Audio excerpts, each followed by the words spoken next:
9.8.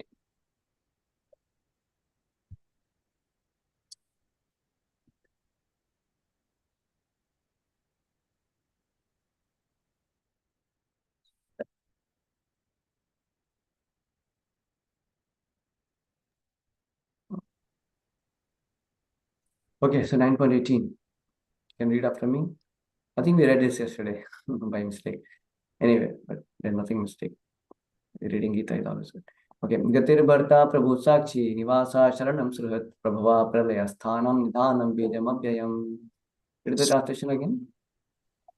Translation: I am the goal, the sustainer, the master, the witness, the abode, the refuge, and the most dear friend.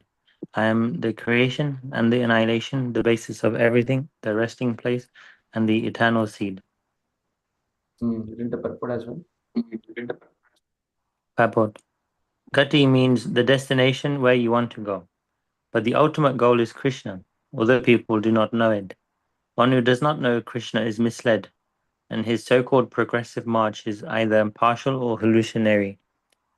There are many who make as their destination different demigods, and by rigid performance of the strict respective methods, they reach different planets known as Chandraloka, Shriyaloka, Indraloka, Mataloka. But all such lokas or planets, all being creations of Krishna, are simultaneously Krishna and not Krishna.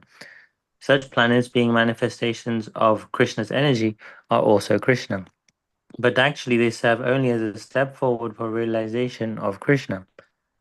To approach the different energies of Krishna is to approach Krishna indirectly.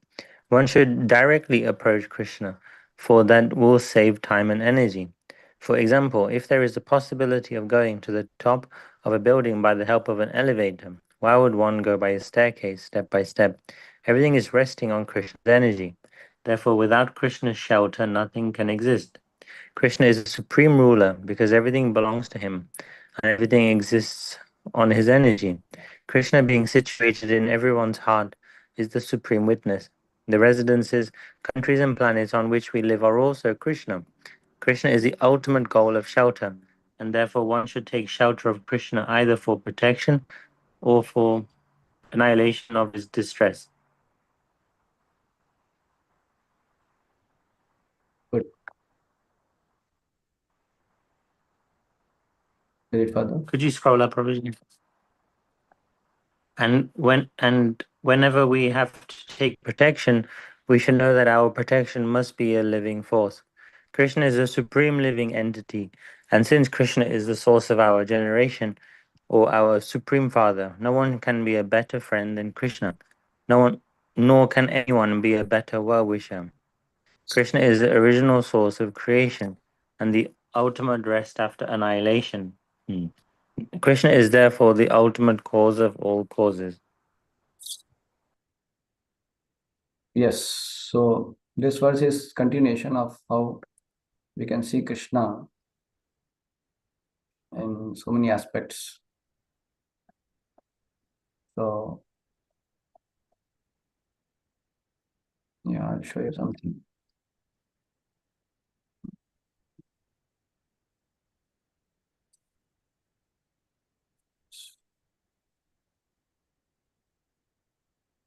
So here you see from verse 16 to 19, this is going on where we can see Krishna in this world so many ways, right? So it says, how one can worship you as Vishwarupa in many ways, Bahuda. The Lord speaks 4 verses in response. So he gives all that. And in this verse, he's talking about, I am the result, Gati, the master, Brata, the controller, Prabhu, the seer of all good results, bad things, Sakshi. The abode, Nivasaha, delivered from the danger, Sharanam, and motionless benefactor, Ruhit. Raghava Pralaya Sthanam. I am the act of creation, destruction, and maintenance. I am the treasurer, Nidhanam, such as Padmanidhi and Shankhanidhi, the cause Bijam, indestructible Abhayam, unlike rice and other seeds which are temporary. So, this is what he's saying, this verse. Nidhanam Bijam Abhayam.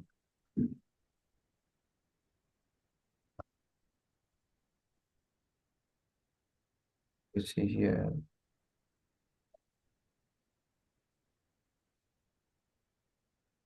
See. It's like Pitaham Asya Jagato Nata Data Pitamaha. This was the last verse. Vedayam Pitamam Kara Riksama Yajureveda. I'm the father of the whole universe. I'm the mother and maker of the grandsire. I'm the object of knowledge, the purified syllable Om. I'm also the Riksam and Yajurvedas. Then I'm the goal, sustainer, master and witness. I'm the abode, shelter, and dearest friend. That is Nivasa Sharanam Suhat. I'm the abode, shelter, and the dearest friend. There are some more verses in Gita which talks about Krishna being Suhat. Suhritam Sarvabhutanam Gyattamam Shatya. That's Suhritam Sarvabhutanam. There also it is mentioned. So God is called Suhrit, is the dearest friend. And is also the goal, Sachin, and the master, and the witness. Sakshi also is a witness. The other verse also is Upadrashta Anumanta. There also Lord is silent witnesser. So, and then he says, Prabhuva Pralayam Sthanam. I am the creation, destruction, and maintenance of all. And then Nidhanam Bidam Abhyam. I am the resting place, eternal seed, indestructible cause. So he is the eternal seed. Because if by him only everything is there. So he is the eternal seed. And then further he will say, I am the heat, and I cause rain, I withhold and send forth the rain. I am mortality and I am also death. I am both the spirit and matter, settlement cross. Arjuna. That is talking. So this is worshipping Krishna in universal form. So these verses are talking about how Krishna is actually manifesting so many varieties of ways.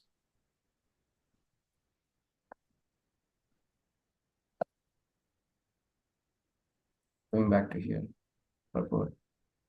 So here, it's saying Gati means the destination where you want to go. But the ultimate goal is Krishna, although people do not know it. So one who does not know Krishna is misled in his so-called progressive marches, either partial or hallucinatory. So I just wanted to share one very nice point which I recently read. Prabhupada says that there are very few people who wants to go, those who are willing to go back to God. There are very few people in this world. So I was showing other day, I don't know whether in the evening class or the morning class, I was showing that Prabhupada writes in one purport that there are very few men who are trying to go, who are like to go back to God. Very few. So the reason is that in this material world, people, those have come, they are the people who have left Krishna, they have rebelled against Krishna. So they continue with that tendency under the illusory energy of the Lord. So very few people are there who are desiring to go back to God. He says very few people are desiring to go back to God. So he is the ultimate Gati, but hardly anybody's Mati is fixed on Gati, in that Gati. Mati means his intelligence. So our intelligence should be fixed on the real Gati. What is the real Gati? To attain Krishna. So that should be our always meditation. It looks funny. When I was in Kota preparing for IIT, I literally say like this, no, I have to get into IIT. I have to get into IIT. I have to get into, like that. I chant. Literally, I chant. So just to keep myself focused, and I was quite focused in terms of my studies and things like that. Of course, I couldn't get IIT. I got NIT, which is another, second best, or maybe equally best also to some extent, but surely for second best. So, but the point is that I was, I literally remind myself so much. And I think I wrote down also, I want to get into IIT. No, I have to be IIT, something like that. So much, we were, so actually in this world also, people so much focus on the goal, they don't want to forget the goal. So actually this, as a sadhaka, we have to remember that all these things of this world, situations of this world is very flimsy. Just going to be today, there, and tomorrow it will be gone. Like you take the sand, you catch the sand. How much time, in your fist, the sand particle can stay? It is there, but it is going to slip away and everything goes away, cut like this. So it's how everything in this material world actually, just slips away. It's everything very flimsy, very temporary. So one should not get distracted and diverted by seeing the situations, the events of this life, the varieties of, the varieties of way the life may takes its course externally in this material world. One should not get bewildered by that. When we become, eventually one will find one is becoming old, somebody may get diseased. somebody is becoming friend of ours, somebody becomes our enemy, somebody has well-wishing feeling for us, somebody has envious feeling for us, hatred feeling for us. There can be so many varieties of situations in our life, right? But one should always remember gati. Our mati should be fixed in gati. So that should be very, very clear. Ultimate goal is Krishna, although people do not know it. So who does not know Krishna is misled, and his so-called progressive march is either partial or hallucinatory. See, so our so-called progress, if you don't know the goal, Krishna, then actually you're not progressing only. So people are making a lot of progress, no? Economic development, social development, you know, they are having a defense, they are developing their defense mechanism in the country. So many ways they're trying to do so many, technological development. But actually, they're not developing themselves in terms of marching ahead towards the ultimate goal of life. That is not happening. So that's why they're misled, because they don't know Krishna. There are so many who make their destination as different demigods. With back performance is strict perspective, and okay, so they want to go to all these different planets, demigod worshippers. Nowadays, even these people are really less, because hardly people are following Vedas. So they want to go to moon only, that also through mechanical means. Anyway, such planets being manifestation of Krishna energy are also Krishna, but actually they serve only as a step forward for the realization of Krishna. To approach the different energy of Krishna is to approach Krishna indirectly. So whatever you're looking for in this world, Krishna Itara, not Krishna directly, Krishna Itara, apart from Krishna, that is the material manifestation.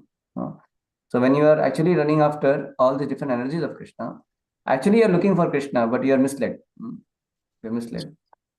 So one should directly approach Krishna, is saying. For that will save time and energy, because that won't make you happy if you just look for Krishna Itara, something which is other than Krishna. For example, if there is possibility of going to the top of building by the help of an elevator, why should one go by the staircase, step by step?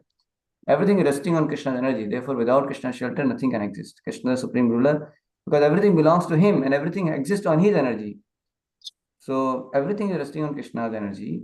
So instead of just chasing after the things of this world, rather you want take shelter of Krishna, rather go to Krishna, then everything else is there anyway. You don't have to separately try to achieve them. It's like when you don't go to your father to get his property, to get his scooter, to get so many things. You become relative of his father. You become good son of your father and love him. And your love only will satisfy you. That relationship will satisfy you. That is the first thing. And yes, and when you have that satisfaction and when you have that love, all the paraphernalia of father is anyway, is there. You don't have to worry about it. A genuine child, a good child will never even think about it. He is happy in this relishing the relationship with his father. So same way, everything is resting in Krishna energy. What you are actually looking for in this world, you anyway get it. If you simply become a lover of Krishna, you don't have to even look for it.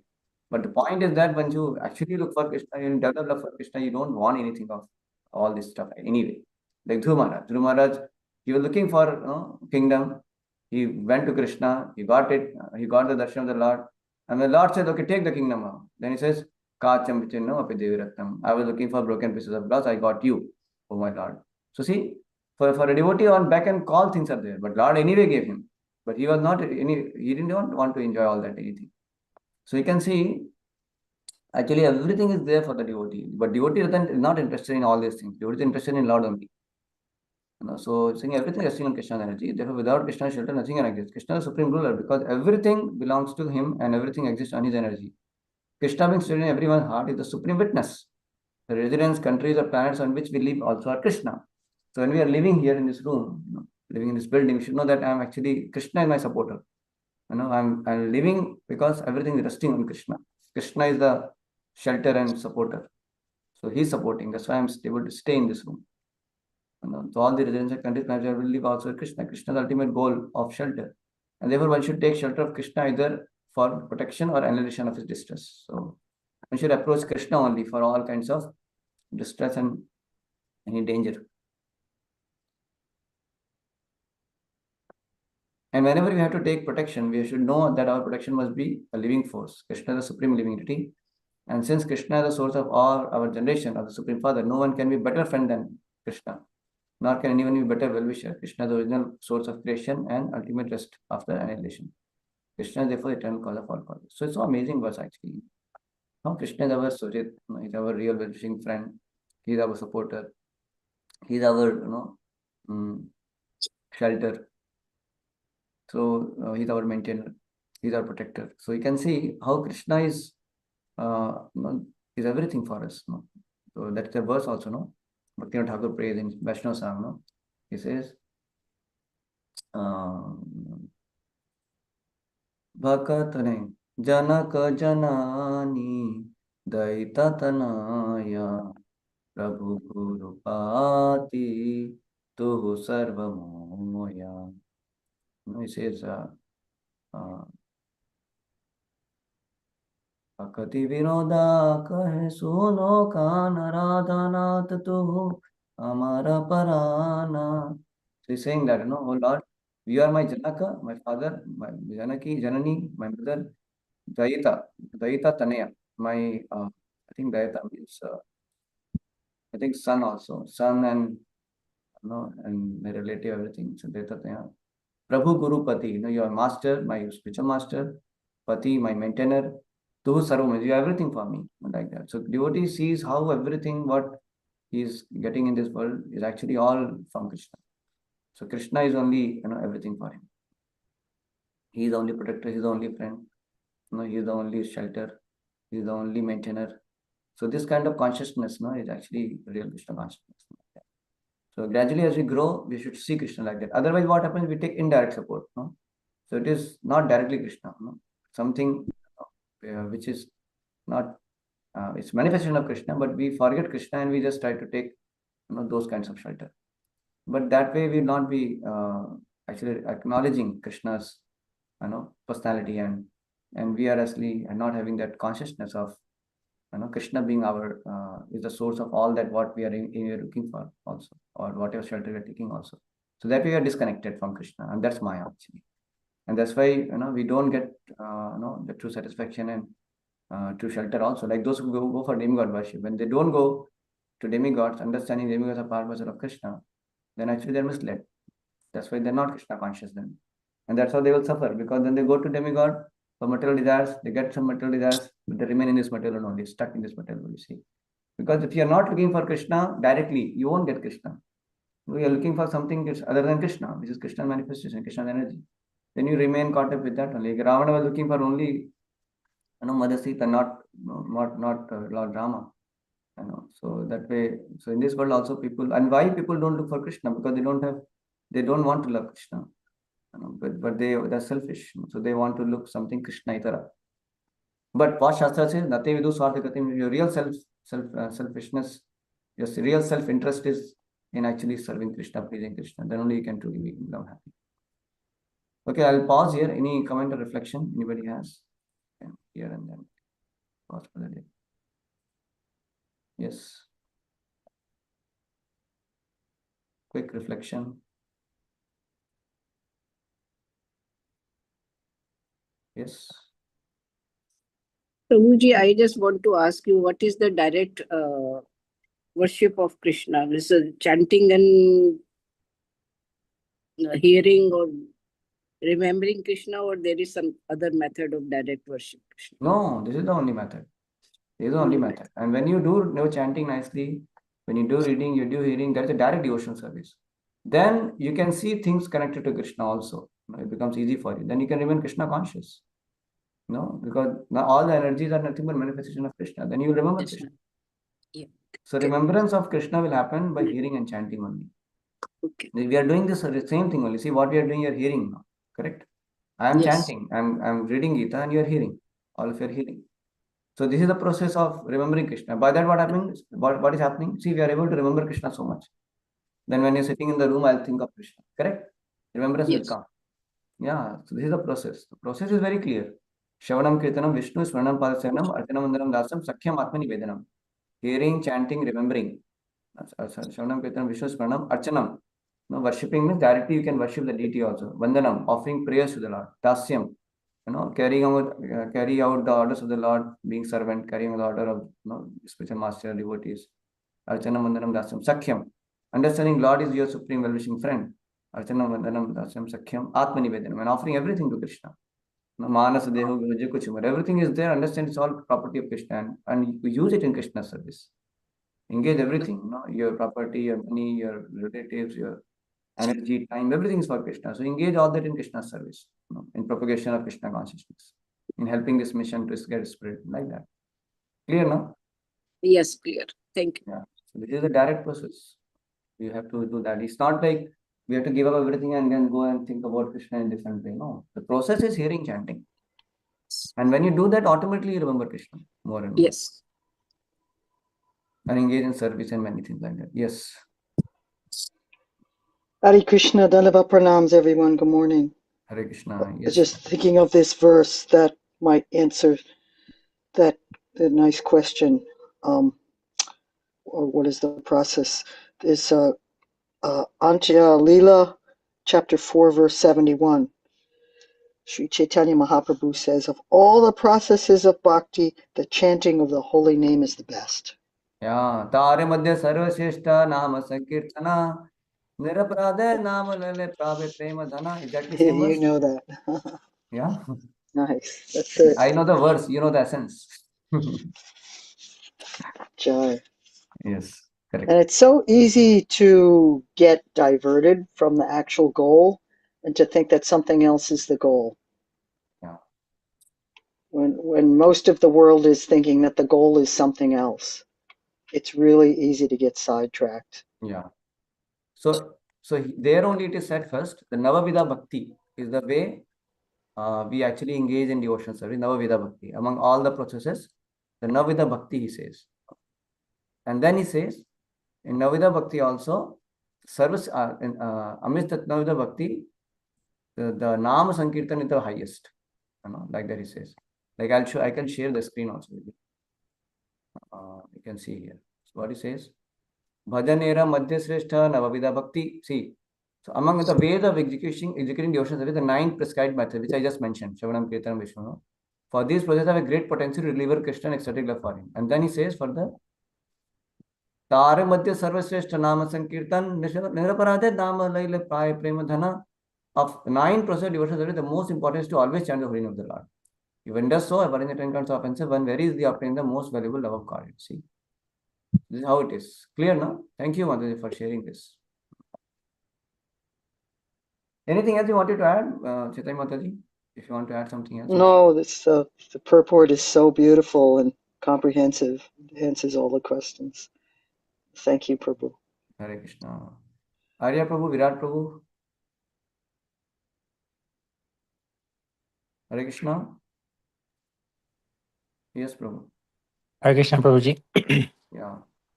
I really liked the verse because it was, as Mataji said, very comprehensive. It was also, I feel like for me, this was like a great definition of like who the Lord is. So it says that he's the goal, the sustainer, the master. He creates and he annihilates. And I was just reflecting on like his definition as on who he is, and I like that. He said he's the imperishable seed, because I think in one of the previous verses it described the Lord as an imperishable seed, that he's giving and creating so much, but he doesn't like deteriorate or lose himself. He maintains himself whilst also providing so much. So he's the ultimate father. Whereas on a human platform, when we provide, we often deteriorate ourselves. Whereas that was one of my reflections. Arya Prabhu.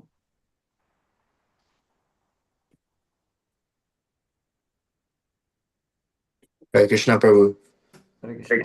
Yeah, so I think we read this verse yesterday, but my reflection is that like pretty similar to yesterday, that Krishna is like we might be part and parcel of Krishna, but we can never compare in quantity. So because of material nature, we're contaminated in quality as well, but in our true form, we're the same in quality, but never in quantity. So Krishna is all pervading like that, and he has so many roles and so many his essence is all throughout the cosmos. So that's my reflection for today. Yeah, Krishna is the best of everything and is the essence of everything. That is. Yes, anybody else is saying something?